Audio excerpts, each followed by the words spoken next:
Alright, how's it going, everybody? My name's Damien.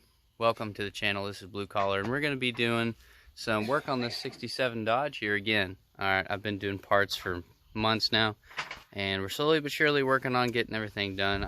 I'm not like the person that do all this stuff at one. We're going to take it slow, get everything the way I like it.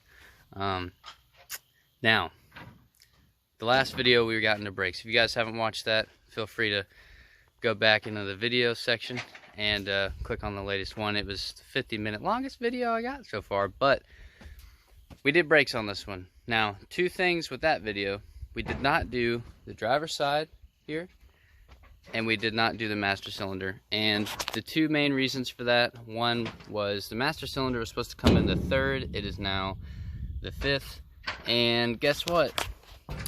It's still not here. They delayed it to the 6th, and the reason I didn't do the driver's side drum was because I ran out of paint, and when I take that off, I would really like to paint it. So we're gonna take a break from the brakes here real quick, and we're gonna shoot into the cab. Now, before I get all crazy, I've already taken the seat out. I've already stripped up a lot of that floor matting in there. That's rubber, plastic, I don't know. It's brittle, okay? And I'm going to be taking all that stuff out. The few key things that I want to get into here today is the fuel tank and the floorboards, okay? So I think I got a plan for the fuel tank. We're going to have to get in there and get to taking that out. But we'll see how that goes. Let me get you over here in the cab and show you what I got going on. Alright, here's what we got going on in the cab, right? This is all this floorboard stuff, and like I said, this stuff is extremely just brittle. It's old, okay? Now, underneath it is the stuff that I need to fix here. This floorboard on the driver's side is pretty much just as bad as on the passenger, but the problem I'm coming in here with isn't really much so like over here, but I'm sure you can see this. But the main concern is actually over here. I'm gonna have to find a way to weld a flat piece of metal to over here. So I'm gonna probably have to take up a lot of this stuff and get to something down there to weld on. What it looks like is there's a little lip down in here. You see it? Right there. It looks like I can pull that lift up and pop a lot of this stuff off. So I'm hoping that's what I can get to and get some good metal down there. Re-weld this over. Now, unfortunately, I'm probably not going to be able to recreate this. I'm not the most fantastic fabricator in the world, you know. I'm just here to make do with what I got. But our main concern before we get into that is going to be the fuel tank. So this fuel tank looks like it's holding 4 bolts, one here, here, and of course 2 over there. I'm gonna have to pop the lines off the top, and then this main, I guess a power wire or a cinder wire, something, I don't know. We're gonna take that off. Then we're gonna get to this, pop that thing off for this cap here. We're gonna pull the tank out and figure out how we're gonna clean it. And man, it's full of some nasty stuff. But let me get to popping the tank out of there, and then once I get the tank out of the way and get it, hopefully, my plan here, matter of fact, I'm just going to show you, my plan here for the fuel tank is this is a concrete mixer, but I'm hoping I could ratchet strap here around the fuel tank and to the other side, and turn that little motor on, and it should just spin over and over and over and over like that. So I'm hoping that's what I can do with it. But I'm gonna have to find something to put in it, rocks, marble, something like that, some gas, some B12, and really just get that thing spinning, because it's full of, I mean, I'm sure you've seen this before, but look at that junk. See that stuff in there? I mean, it's bad. We're gonna have to figure out how to clean all that stuff out of there. I don't really like going this route. I'd much rather get a new one, but these things are so expensive, and it just hurts my eyes to look at how expensive they are. So I'm going to get to cleaning it. anyways, that's enough talking for right now. That's what we got going on this channel. It's going to be fuel issue and floorboard or something like that. But we're going to tear into it. That's enough talking. Let's get to it. Okay, if you're following along so far, you're only going to need a 9/16 with an extension and a pair of vice grips for the fuel tank. Now, if your truck is anything like mine, the seat's not bolted in. It ain't the right seat. So, yeah, you don't need to take anything out.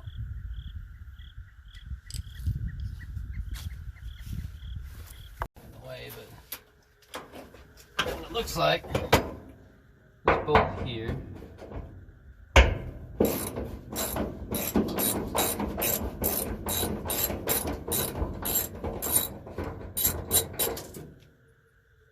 You know?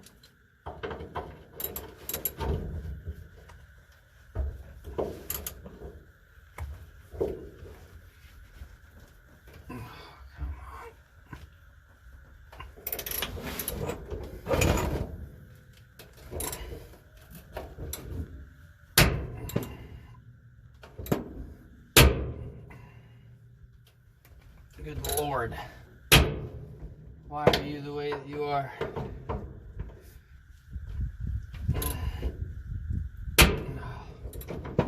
Okay, we're gonna go get the, I'll take it off real quick stick.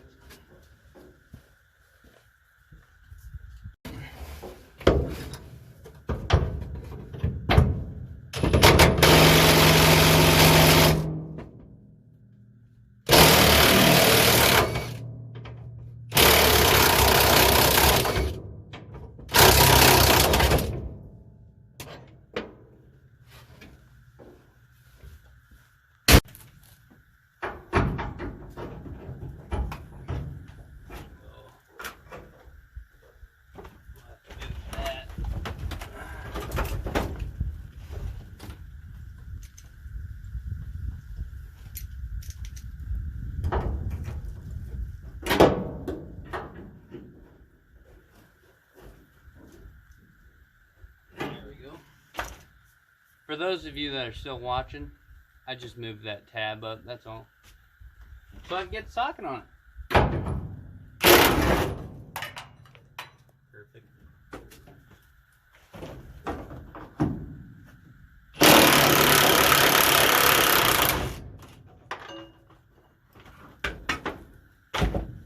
Perfect.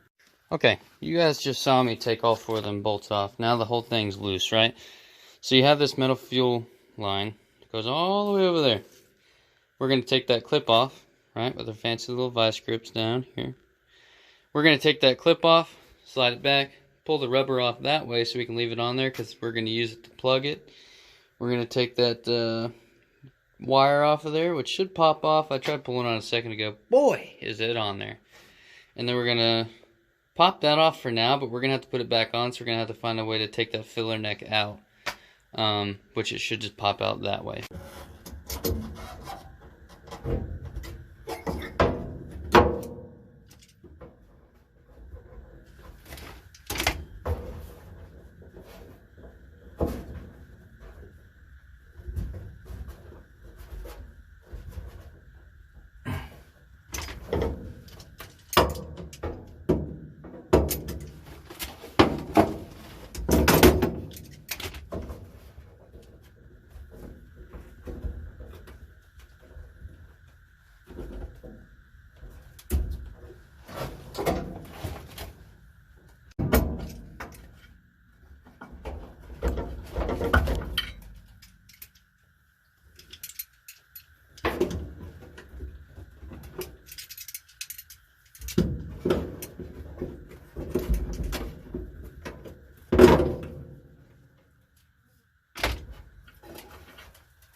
Alright, my plan here with this is just to get it to twist.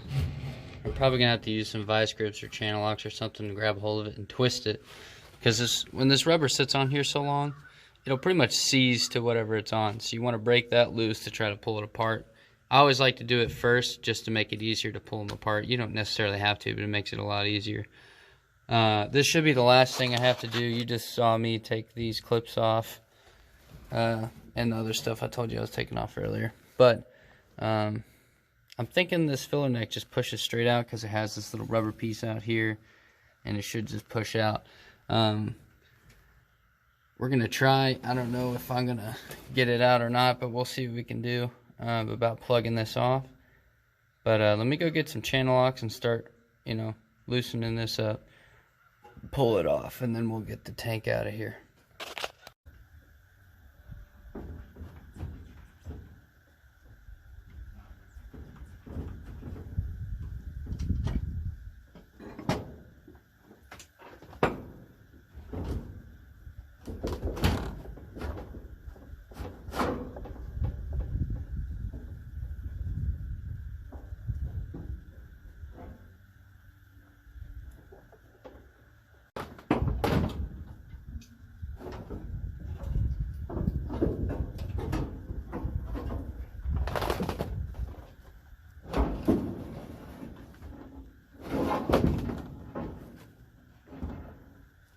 Well, you wouldn't believe it. Listen. Can you hear it?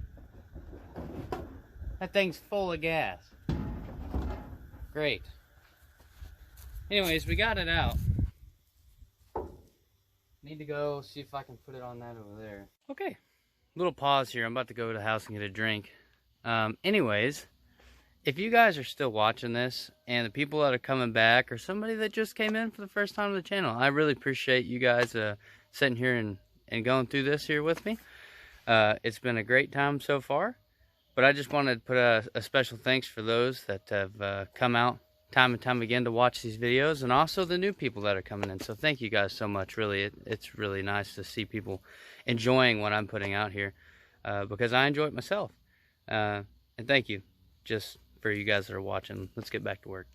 Well, I got some creek rock, then I put it in that, and I strapped it to the cement mixer, and it's going pretty good. Now I'm gonna let it sit here for about an hour and get all that nasty crap beat out of it, and hopefully by then it'll be better. I don't know. We'll be back in about an hour. Okay, so after this was beating around, I emptied this tank out of here, and look at all that nasty. Of course, I spilled a gallon of it over there. Anyways, I got it put in this bucket, and there was some stuff floating around in there, and there was still a pretty good amount of gas and stuff. I'm going to turn this around, look down the neck of it. Well, I'll have to use two hands because it's going to hit that bucket, huh? Alright, just a second. Well, I was over here dumping this stuff out in this drum. Look at it. It's pretty wild, isn't it? Wow. I don't even know what you would call that. Metal, old fuel, something. It's I'm gonna say it's some sort of soup. Alright. Since we got that going, I'm gonna come in here and get to work on the master cylinder. Master cylinder just came in the mail. We're not going to be using this port. It's going to be just like this. We're going to be using the one facing me. That one we're going to have to plug off. This is just how it comes. But this is the one that we're going to be using. So we're going to plug this off. Then we're going to go obviously mount it in the truck. Plug the line in. Well, first things first, you're going to want to bench bleed it. So hold it. Pump it, let it off, hold it, pump it, let it off. I'll show you guys that. But once you get done with it, you'll put the line in there, and then we're going to get to bleeding while I let that thing just rotate for about an hour or so. So we're going to get to this. I might wind up doing some breaks and stuff. I'm probably going to not be videoing close to that right while it's going because it's obviously super loud. But the front brake on the driver's side that I probably might do is just the same on the passenger side. There should be no difference. And we're gonna get that put in there and start bleeding them. When you bleed them, you wanna start from the furthest point.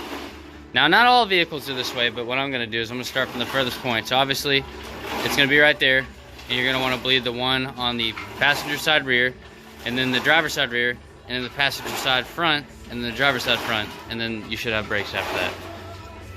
Okay.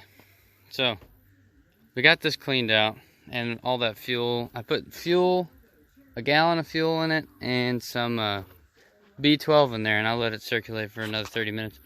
And it came out with some of the most disgusting, muddy looking stuff I've ever seen. But it broke it up pretty good, and I think that's the last time I'm gonna clean it. I went over there and got a water hose and started spraying in it. I took the little fuel pump, picker, upper tube, whatever you wanna call it. The thing with a float. That's what I'm saying. And we took it off and sprayed it, and now, can you see in there? Not really. It's rusty, but it's nowhere near as bad as it was. We got all the rocks and stuff out of it. So I went and got a new hose and put on there, and it's pretty much ready to get put back in there. We had a hole here, and we JB welded it. Now, for the filler neck and stuff, I took it off and cleaned it separately. But we're going to be putting it back on there. My plan is I'm going to paint this. I know it's not real crazy, but I'm going to paint the exterior of it. And we'll get to that probably tomorrow. I'll have to go pick up some paint.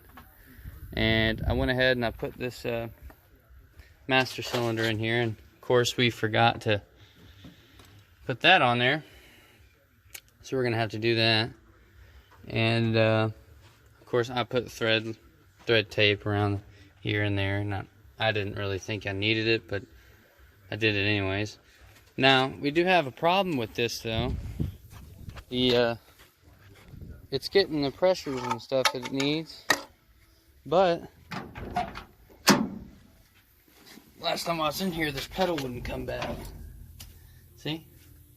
So we're gonna have to look into getting a spring, or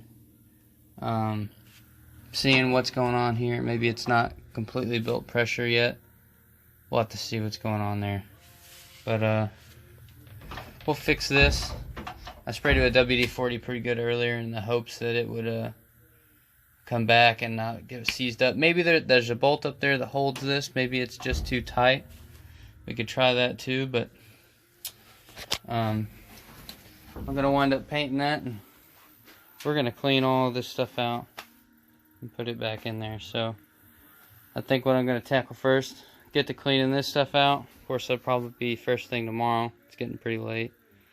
Clean all this stuff out, vacuum a little bit, get it ready to, cut here.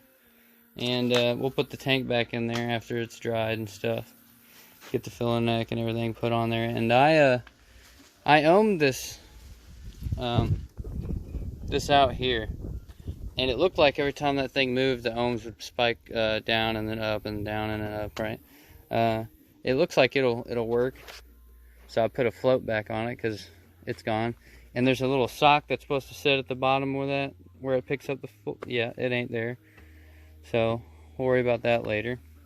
How do you take this side off? And then tomorrow I guess we're going to be figuring out that problem and going to get paint and putting that back on there, and then painting this and getting into that brake because we still haven't done it yet, and painting that and all that stuff. So we'll get there when we get there.